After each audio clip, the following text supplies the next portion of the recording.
I have a 2017 Toyota RAV4 here. We're gonna be replacing the front brake pads here. I do have brake pads here. I purchased these from AutoZone, so there's the part number.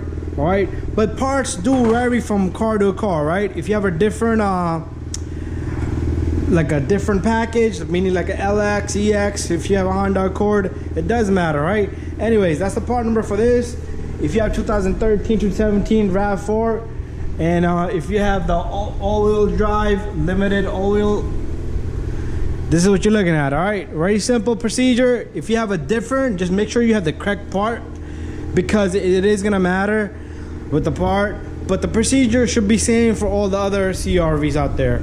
So anyways, what we're gonna do is we're gonna remove one bolt here, which is a 14 millimeter. We're gonna lift up this caliper. We're gonna compress the piston, put the new brake pads in. It does come with a new hardware kit, so we'll put that in. Also, we are gonna have to, we're gonna have to remove, I like to remove those little brake rear indicator sensors and put it onto the new brake pads. This one does not come with it. It only comes with the hardware kit right there, and we'll swap those two pieces. All right. Okay, so the first thing we're gonna do is we're gonna remove that little bolt right there. That's a number 14. So let me go get my number 14. There you go. So I got a 14 millimeter socket here with the ratchet, and we're gonna go counterclockwise with this. And most of the time it will turn from the middle. If this turns, you need to hold that with something. Usually a vice grip will work fine right there. So let me get something that's gonna fit right there.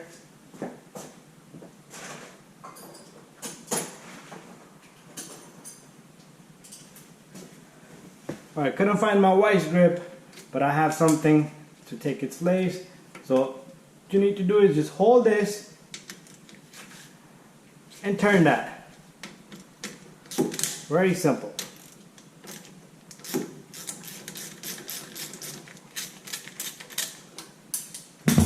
Okay, and this bolt will come out. It's corroded, probably rusted. Has a thread lock on it a little bit. After that, if you need to, use a screwdriver to lift this up. But this caliper, we're gonna remove the second bolt because this cable does not have enough clearance for it to swivel out. All right, we do not want to rip that brake line. All right, so another thing we're gonna do here is we have to go back one step. If you make this mistake just like me, we have to put this back in so it can hold it for us. Other than that, the whole caliper is gonna try to move out. All right, so let's take this little guy right here.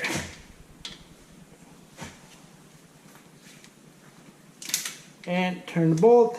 If the inside turns, again, you hold it same way. And now we should be able to take out both of these 14 millimeter bolts. Top one was easier than the bottom one. It has salt, dirt, and debris on that. That's the reason. Okay, after that, you should be able to take your caliper and you can put it right up here. Place it up on the top. Next step, take your brake pad out. They're down to minimum almost. All right, and the inside is even less. It's finished pretty much almost.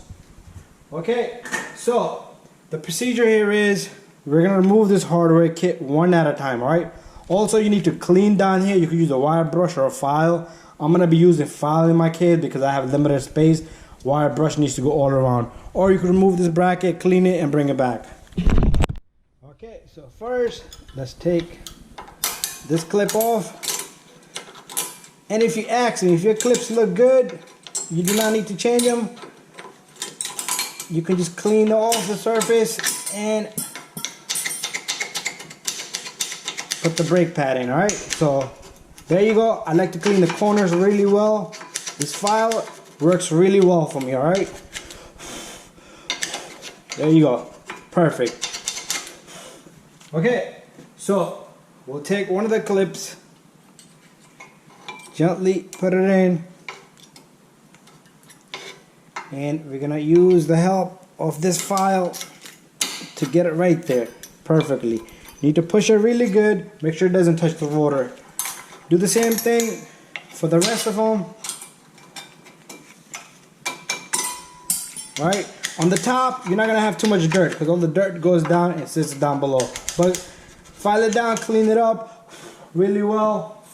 Take your second clip,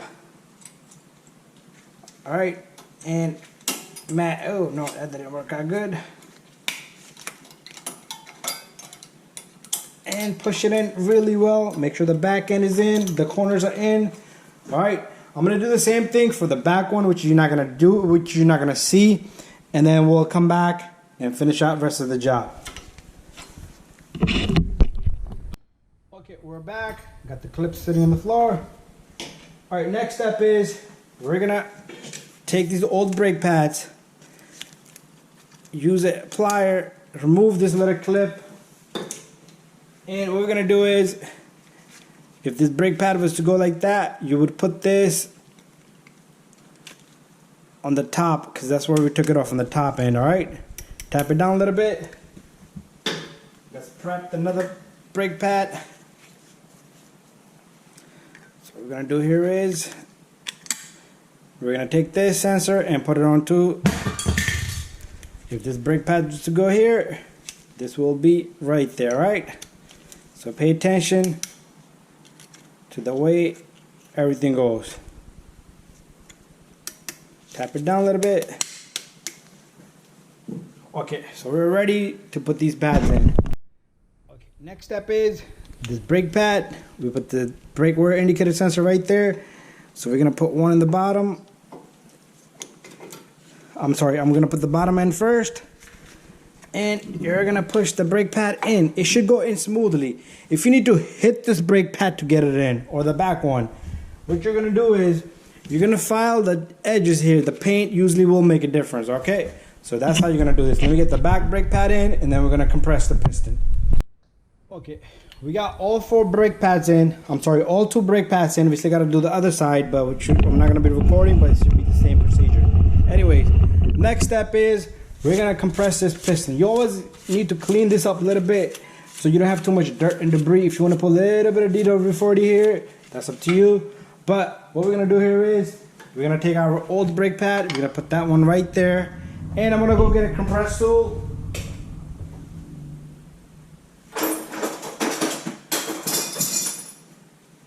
And here comes my compressed tool. So this is what I'm using. If you're using C-clamp, just push it in, all right? Sometimes you will see fluid pop out from right here because people do top off fluid. Some shops like AutoZone, Pep Boys, or Zap Lube, Zippy Lube. You do not need to top off your fluid. The reason is because as you compress this, the fluid goes back in and the reservoir overflows. That's the reason why it overflows. Okay, another thing, make sure you check your pins. If they slide nice and freely, you're good. All right, if you need to grease them up, you can grease them up. But after that, what you're gonna do is, you're gonna take this caliper, you're gonna put this caliper in, you're gonna have to push the pins in, since they have already traveled. Okay, there you go. I am gonna give you a torque specs on this at the end of the video. And I am gonna tighten this up. I'm gonna snug it and then I'm gonna torque it. You're not gonna see me do that, but do torque your bolts, all right? And if you need specs, just send me a message. And if you're gonna tighten it by hand, make sure you tighten it really nice. And do double check your torque specs. So I am gonna be torquing this, but I'll give you the torque specs. And you do need a torque wrench to torque these, all right? So there you have it. And what I'm gonna do is, I'm gonna do the other side, and then I'm gonna continue the video a little bit on my computer to show you guys the torque specs or on a piece of paper. But thank you for watching. Don't forget to subscribe and share and like. And there's some new brake pads for the other side. I'm gonna be replacing this next.